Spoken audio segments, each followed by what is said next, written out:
I'm going to start with a use case for a field services technician who has a tablet they take on their travels throughout the day. As you can see on the screen, we have a beautiful visual dashboard with maps and some interactive widgets, including customer satisfaction and other information. This application also has features like managing work orders and inventory requirements for the day. For example, the tech can pick up their items at the warehouse, and the UI allows the user to simply drag and drop items they need into the bucket to complete the load up for their truck.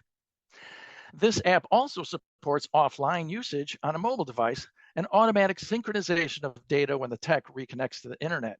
When we go to our work order screen, we can see an embedded AI that allows optimization of the tech's route. When they click this button, the AI will do a little thinking, and then it will display the streaming results in real time on the left-hand side of the screen. You can also see that the developer created an animation that traces the route and drops pins at every location for the day's activities.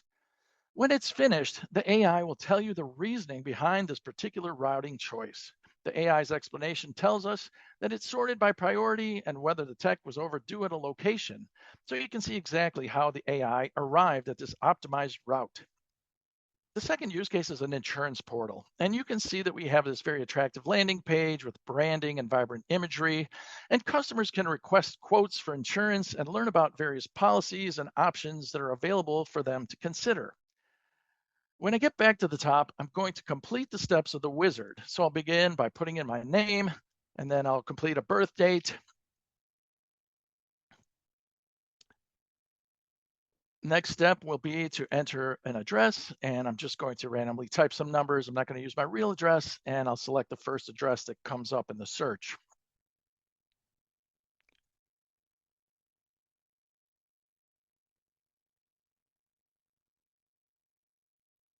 And then finally, I'll need to answer some additional questions about our house, including the year it was built, the size in square meters, the number of stories, and whether or not we have a pool. And once I have the quote, I'll be able to see what's included and any additional coverages that I may want to add.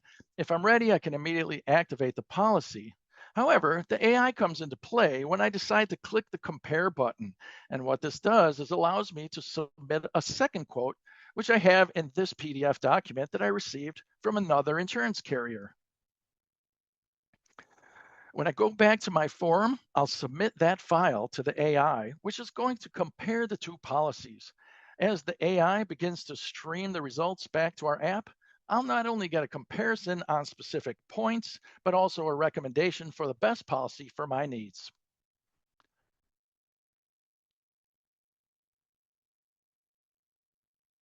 Now, my final use case uses one of OutSystems' newest AI capabilities called AI Agent Builder.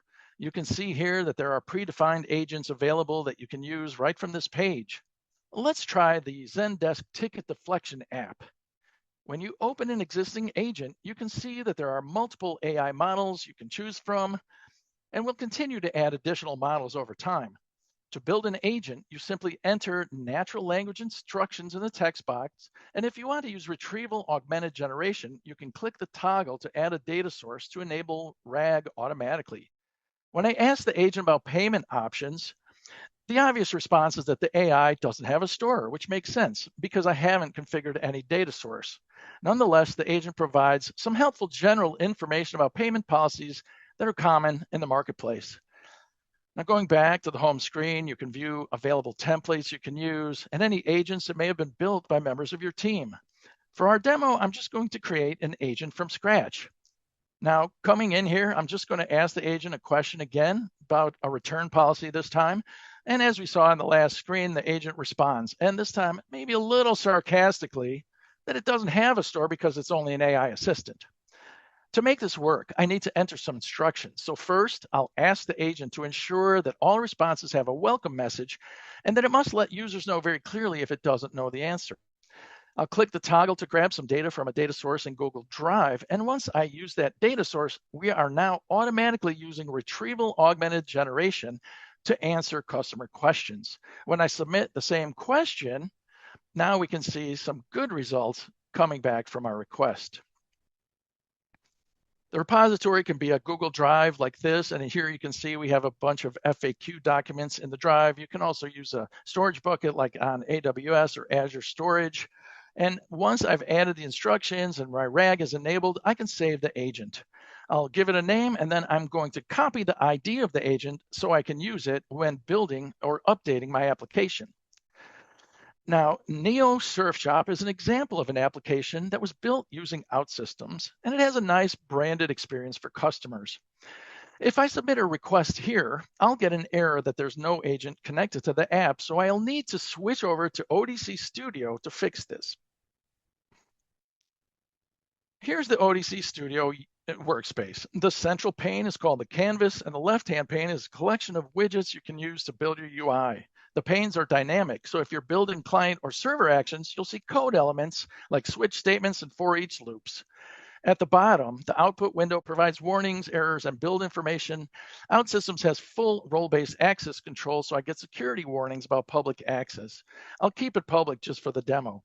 The next tab is our debugger, where you can set breakpoints, view variable values, step over and step into actions. You can even debug mobile devices. The final tab at the bottom displays the output from our one-click publish process, which builds and stages your application in the development environment. The right-hand pane displays elements related to your screens, as well as properties for those elements, which are grouped in UI flows that group screens according to specific functional areas of your app. The properties window is also context sensitive and allows you to set values, create and handle events, change UI elements, among other tasks. Now we can build the app logic. When I click the send question button on the input field, it will launch a screen action that calls a server action that we see here called generate AI response. An if statement, the blue diamond on the canvas, is the first step. This is where the error message was thrown when I submitted my previous request. If the agent is properly configured, the action moves forward to call the call agent service action. Here, I'll need to add my agent ID that I copied from the app as an input parameter to the action. Notice that when I delete the agent variable, the properties window, the blue open in browser button turns red briefly to let you know an error has been introduced. Code agent is live on the job. I'm just going to use a string literal for this demo. Now, continuing the tour of the IDE, we have an events tab where you can build timers and batch processes and events for asynchronous processing. We have the elements tab that we've already seen with the UI flows and screen actions. There are other resources like images and themes and design patterns, as well as scripts you can use.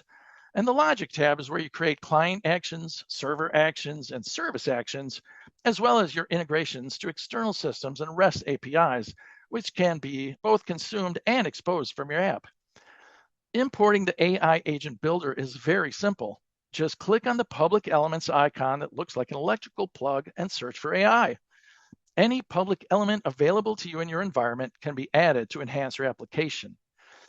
You can select any or all of the items exposed by the element, and when you're done choosing the items, you just simply click the Add button, and those actions, data structures, or other elements that are needed for the agent will be immediately available for you to build with in ODC. Finally, I'll briefly show the Data tab, which is where you can create the databases and structures to support your app's functionality, as well as where any connected external databases will be available for you to use.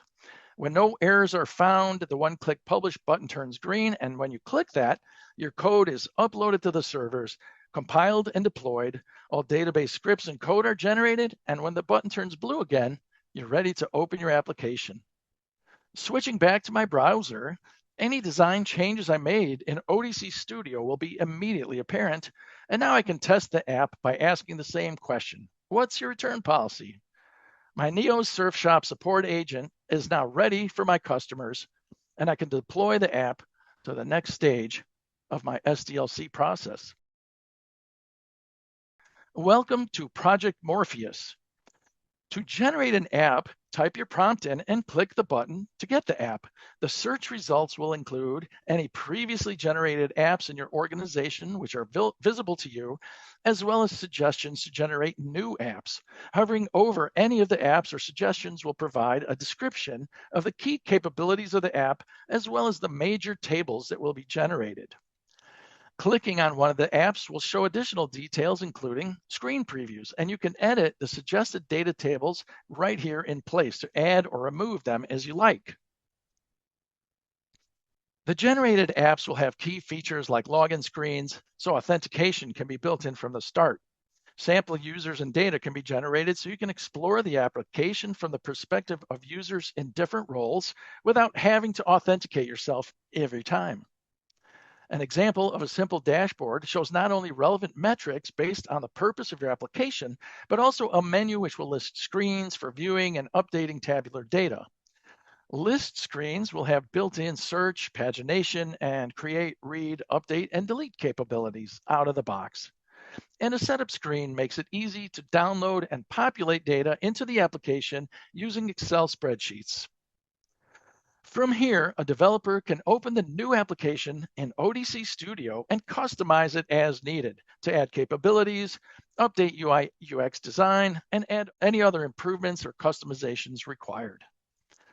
Okay, so now that you've seen how OutSystems can help you build AI-powered applications quickly with our platform, let's take a quick look at what drives value for our customers. Now, I'm not going to dive into all details on this slide, and you'll be able to download a copy of this presentation. So I'll encourage you to do that after this presentation is finished. But first, I'll direct you to the very bottom of the screen. And the bottom line here is that by using the OutSystems platform, our customers have been able to improve the return on investment from their IT and digital transformation spending by a factor of 3 to 4 times. OutSystems will drive value for your organization, help you build better apps faster, and give you an edge in the world of digital transformation.